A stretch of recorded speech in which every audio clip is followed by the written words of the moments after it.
Hello everyone and welcome back to a brand new video and welcome back to more iRacing. This time round though, we're not in the Formula 4 car. Finally, yes, I'm slightly late to the party, but I'm giving the all-new GT3 update a go. We're racing at Spa again.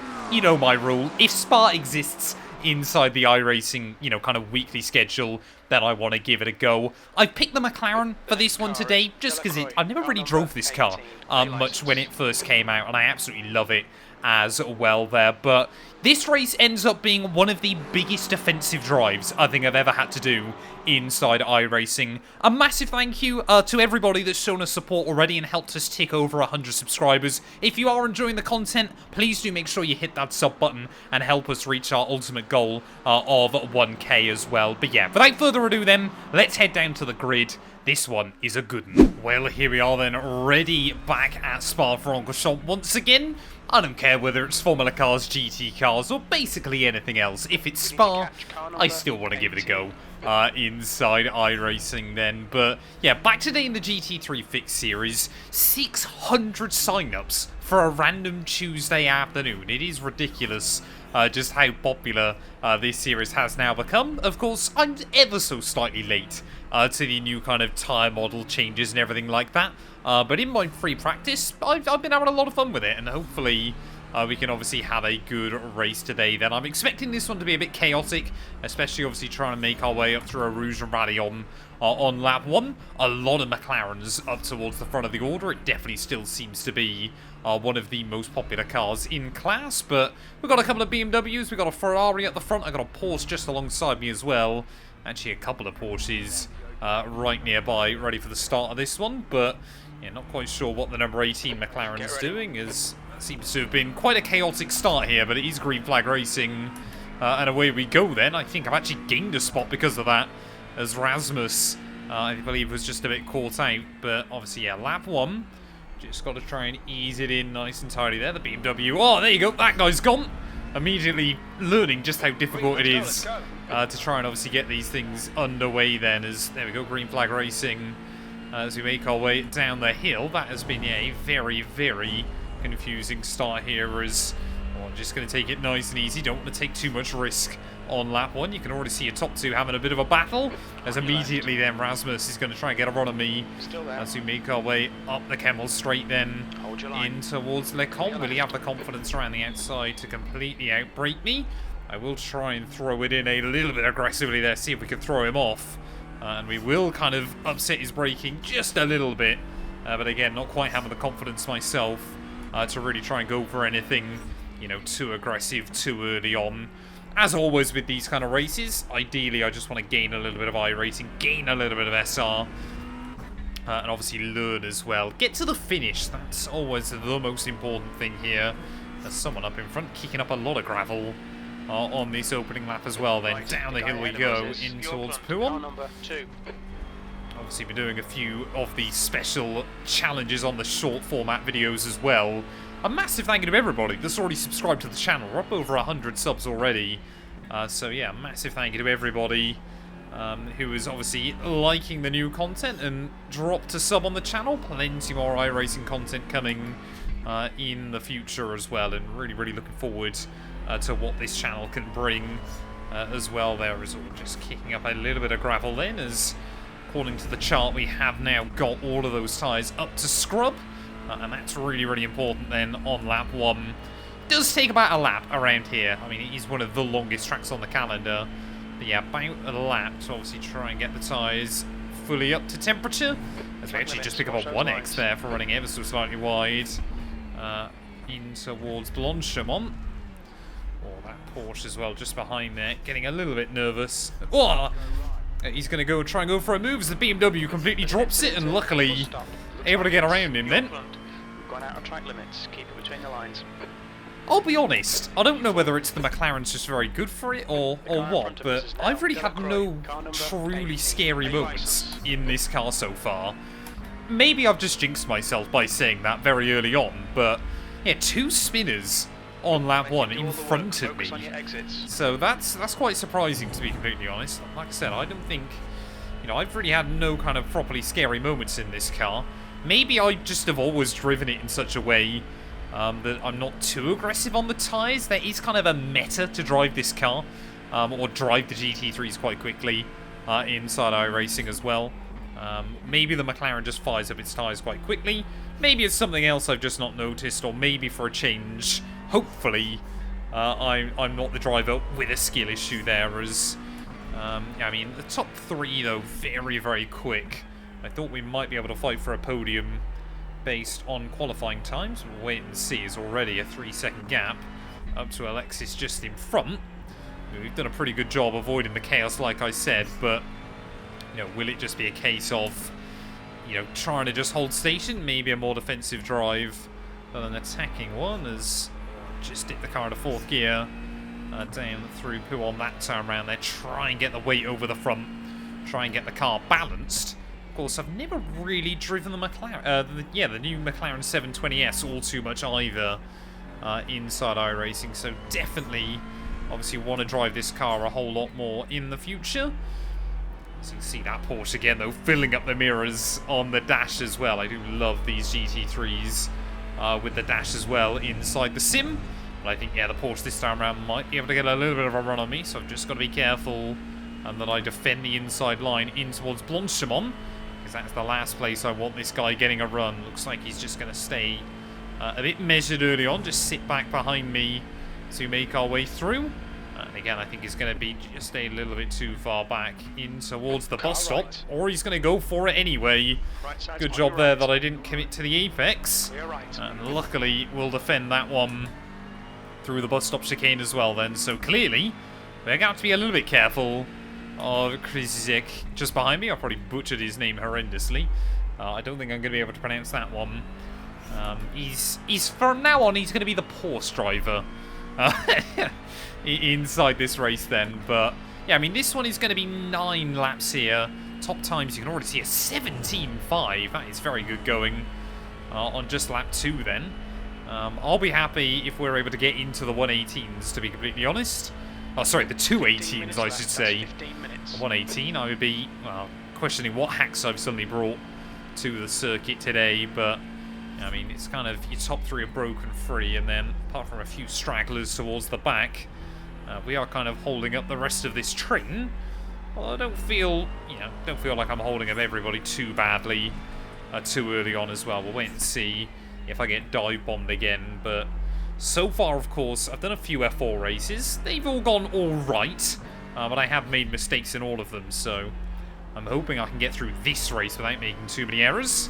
Obviously, hopefully, therefore, like I said, I think I'm at like 2006 iRating or something in sports car at the moment, so a good little iRating boost today would be really, really worthwhile then, as I definitely think the McLaren is a bit stronger than the Porsche through kind of sector 2, but, you know, the slipstream obviously helps out as well. But yeah, we're definitely not gaining as much, or definitely feeling vulnerable up at those final couple of corners. You've really just got to try and set yourself up for a run out of here. You know, try and carry the throttle right the way through. That's what you want to be doing. Just dropping the car off the first apex a little bit earlier than I did last time round, and that will hopefully give us a bit more breathing room as we make our way up the hill then. We are taking a little bit of time out of Alexis as well, just in front. So whilst our top 2 battle with each other, maybe, just maybe, we can start whittling that gap down as well, just a little bit. Because again, the Porsche, I think, thought about it, but just about able to spot my own braking point there, and I think he kind of realised there was no opportunity to really go for anything, as when Alexis does an 18.2, we are going to do an 18.1, so really starting to see the tyres, the grip ramping up, and another 10th or so taken out of him. It's not enough to really kind of make an impact at the moment, but it just goes to show that we have got a little bit of pace in the car. You know, we're not slowing everybody else down behind us, and that's, you know, that is good for the psychology in a race like this, is be careful not to run wide through the exit of Eau Rouge. Are we going to see the Porsche this time around get a run on me? So just try and break the toe a little bit. I think we're going to be good.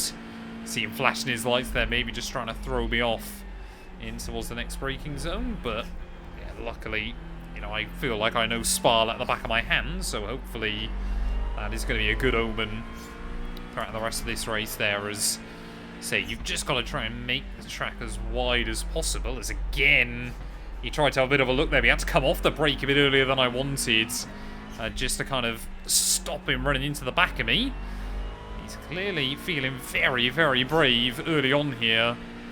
He's down in towards pool. Surely he's not going to be able to go for a move there, and luckily he seems quite aggressive, but he doesn't seem stupid with it, at the very least.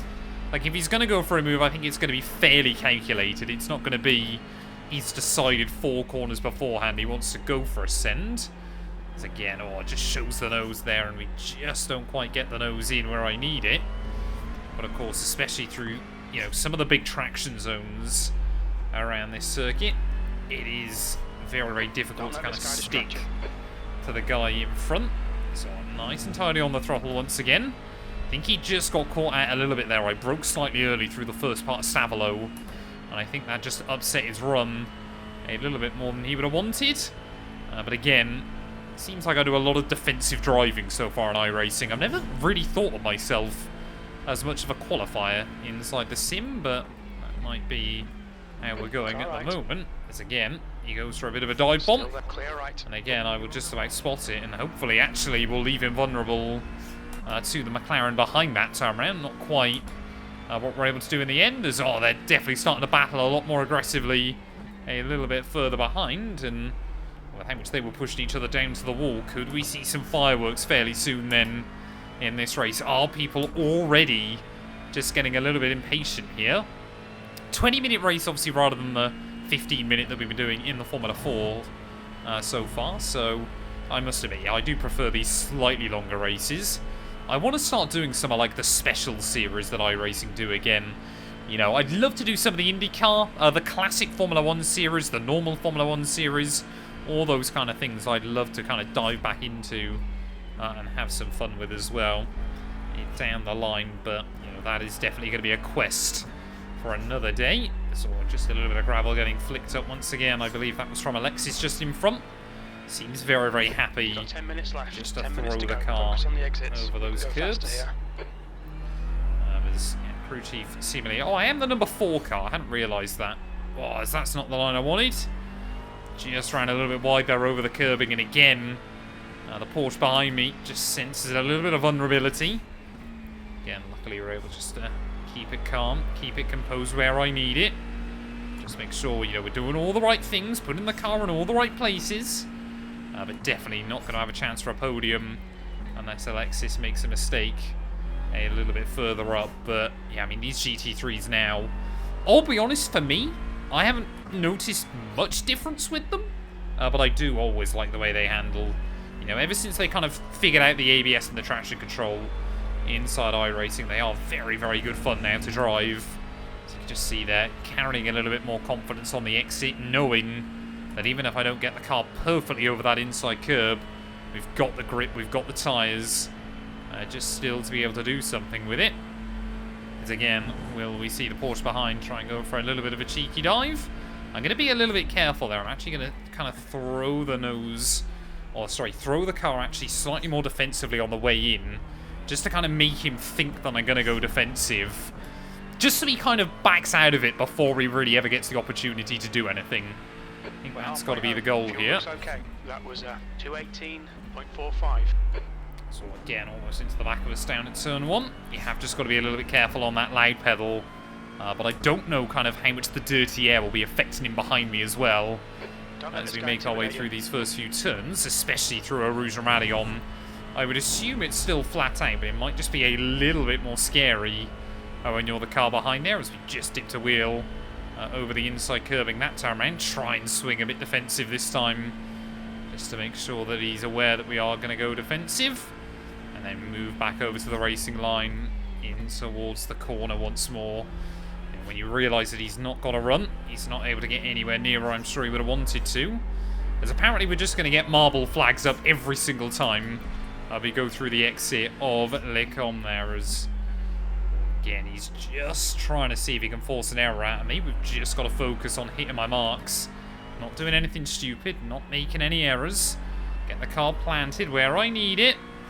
Hopefully he'll make a mistake before I do. Let's not forget, He is under pressure still as well from the guys behind. So we've got a little bit of smoke there being kicked up. Not too sure what that would have been. So Alexis didn't lose any time in the process. Oh, it's been good fun though so far. I really want to do more GT3 racing. I know I say that about basically everything inside the sim, but you know, the GT3s are super popular. And you know, I really do like them as well. That's not the line I needed. A little bit wide there. Hopefully not going to compromise us too much though on the exit in the corners. We'll get the power down nicely anyway. And again, I think the Porsche behind, not able to do anything with it. I mean, this is just hopefully going to be a textbook example about how to defensively drive inside iRacing, but there's still a little way left to go towards the end of this event. So again, we'll just try and do the old defensive trick. No, we're not that time around opening at the track width as best as I would like, but it just stops him kind of trying to go for it down to that final corner. And that's going to be really important because I would expect to see a dive bomb coming in on the very last lap. Ooh, sorry. I thought he was genuinely going to commit to the inside there, so I tried to open up the corner for myself. That's the only reason I started swinging back. As soon as I saw him move the other way, I did straight back up the steering wheel. Not trying to go for any dirty kind of late braking change of direction or anything like that, moving in the braking zone. So again, they're really attacking that curb now, about as much as you can get away with without picking up a slowdown, as again we'll go defensive. But this time around we are going to be vulnerable by the time we get up towards the end of the straight. Surely he's not going to be able to go for it. Let's again just try and open up the corner a little bit more for myself. This is definitely building up then in these final few laps. Yeah, crew chief absolutely bang on. Got to make him do the work there, as again we just pick up a little bit of gravel, throw it in his face. Exactly what we need to be doing at this stage. As you just see there, you've always got to be a little bit careful. Even if you just dip one wheel through the gravel, you just on the anchors sensibly into the next corner. Otherwise you might do yourself plenty of damage in the process. Be careful as well, getting grass on the tyres, everything like that. That's fine. Really just trying to position the car exactly where I need it, making sure that he doesn't get a real opportunity, as Alexis potentially starting to struggle a little bit more towards the end of this race. I don't think we're going to be able to go a second a lap faster towards the end, but I'm going to give up on it if there's an opportunity to try and sneak a podium. So again, just you see him fill up your relative, or fill up your radar, I should say, into the corners, and then just compromise himself on the exit, and that's given us an all-important little bit of breathing room here as we make our way in towards the penultimate lap then of this race. That's super important.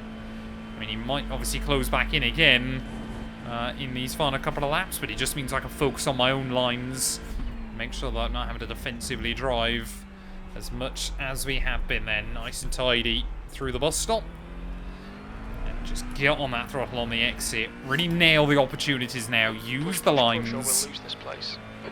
And just make sure he doesn't really kind of get a look back in at this fight, as well as just trying to brake a little bit later into turn one. I think that works quite well. It allows you not to kind of flatten out over the curbing just as much, or it allows you to carry the speed off the corner. As you can see, that last lap again, we went a good few tenths quicker than Alexis just in front. With 2 laps to go. Can't help but feel, yeah, that there's not really going to be any significant opportunity unless he has a wobble, unless he makes a small error or something like that. But again, that Porsche, you just see him breathing down my neck. I think the 2 behind him now are starting to get locked in their own battle, so in the same vein that I just got a little bit of breathing room, he might just about now get the same luxury from those guys behind there, as leaving it in 3rd gear was a mistake. Completely upset the balance of the car that time round. You can see there, yeah, just never quite was able to get the car where I need it. So we'll get a shove up the rear as well. I've got to send this McLaren back for a respray now. Thanks for that. Was only a 0x. We should be alright. Come on. 1.5 more laps. I feel like I've been defending right since the get-go, but I'm expecting, if we're still in front on that last lap, I'm expecting a big, big dive bomb in towards the bus stop chicane if he's got any kind of half opportunity, a sniff at getting through. I'm expecting him to really try and go for it. So Nice and tidy, nice and tidy. Stay out of trouble. Just keep doing what I need to be doing. So we get a nice run there. Plenty of gravel being picked up. Again, we get nice and committed on the exit there, and I think, again, you might be a little bit vulnerable from the guys behind. Luckily, it is McLaren, Porsche, I believe, in this little train, so maybe I've got a McLaren ally against him here, but yeah, the gap to Alex is still 2.3 seconds, so certainly not going to be an opportunity there, but one more lap to go then, here from Spa-Francorchamps. Come on, let's just keep hitting our marks, keep doing what we're doing. Apparently there's been an incident behind me, not too sure what's gone on. Maybe a little bit of chaos down at the bus stop. So I broke far too early that time around, and that, oh, it cost me on the exit as well then. Oh, that's a big, big mistake. And hopefully he's not going to try and get a run on me down in towards Eau Rouge. So just try and keep the car in the middle of the road then, and luckily again, he's not quite able to do anything with it. He gets the line nailed on the exit, and he might now be able to get a run on me as we make our way up towards Lecom again. Hug the inside line. If he's going to go for it, he's got to go around the outside of me.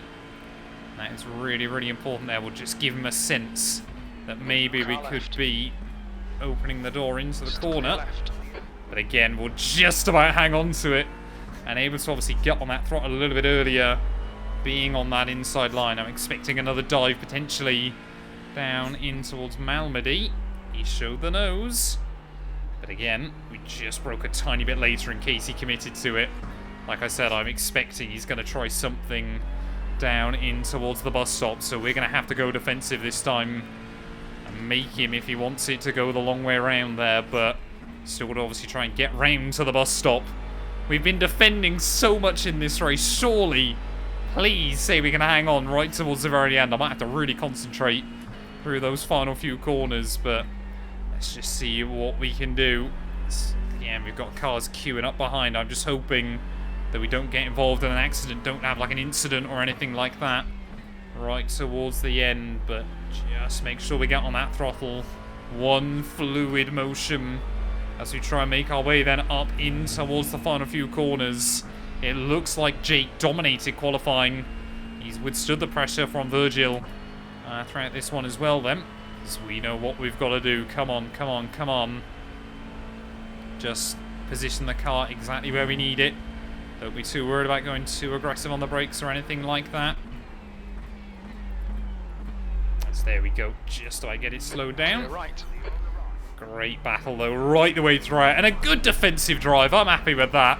Right at the very end. He is going to put alongside me, but luckily just about able to hold off when all is said and done. What a race here from Spa. And, well, these new GT3s, they are brilliant, brilliant fun. That was absolutely fantastic. Well, let's take a look then at our incident report already before we've even got going here. One of the Porsches struggling to try and get temperature in the tyres, and a couple of the other Porsches there. I mean, I understand he's trying to get out of the way, but that is not fantastic manoeuvres. Down at turn 1 then, this was obviously the McLaren we were following on, and just again, it's so easy if you've got the car kind of unsettled over the curbs, just for it to snap out on you. That rejoin is pretty dangerous, as he goes almost back onto the racing line there on the exit.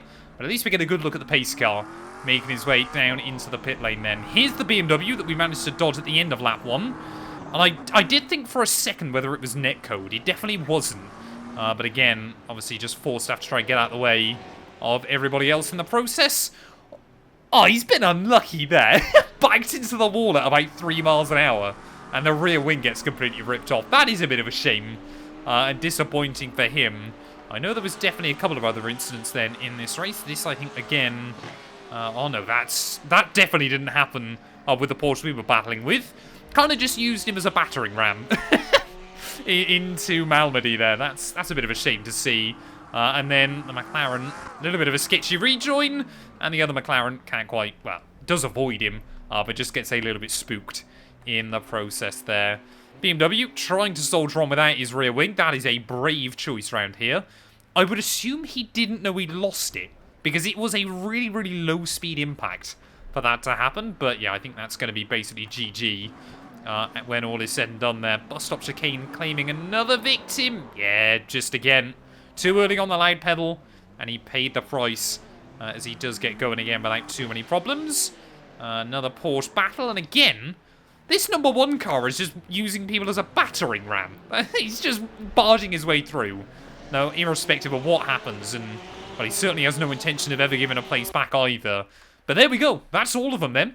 A fairly clean race here from Spa. Let's go take a look at our final race results. Well, there we go then, having a look at our final race results. 0.1 SR gained. I'm fairly happy with that. I don't think we can complain about that moving in the right direction. 62 I rating as well. I'd be very, very happy if we could get up to like 2,500 over the coming months. But I mean, as you can see, how many splits there were. Like I said, this is just a random Tuesday afternoon. 31 splits for a GT3 fixed race. If that doesn't go to show just how popular the iRacing GT3s are at the moment, I don't know what will. Top 2 made it through without any incidents, though. Jake led every single lap. It was just a dominant display. Pole position, fastest lap, led every lap. Couldn't ask for a lot more there when all is said and done. Somehow I've still got more I rating than him. Not going to complain. Virgil in P2 there, just ahead of Alexis. We come through for 4th, just ahead of Krizek there. Definitely no idea still how to pronounce his name, but we did say GG to each other after that race. Marcus in P6, who gained the most places? I think that would go to Lucas, who went from 19th to 11th when all is said and done as well. And only one car, really, well, 2 cars, I guess, failed to see the checkered flag there as well. So pretty good race, actually. Not too many incidents. Everything else as well. Thank you all so much for watching. If you have enjoyed, please do make sure to leave a like, get yourself subscribed. And I guess, yeah, we're going to have to come back soon with more iRacing GT3s.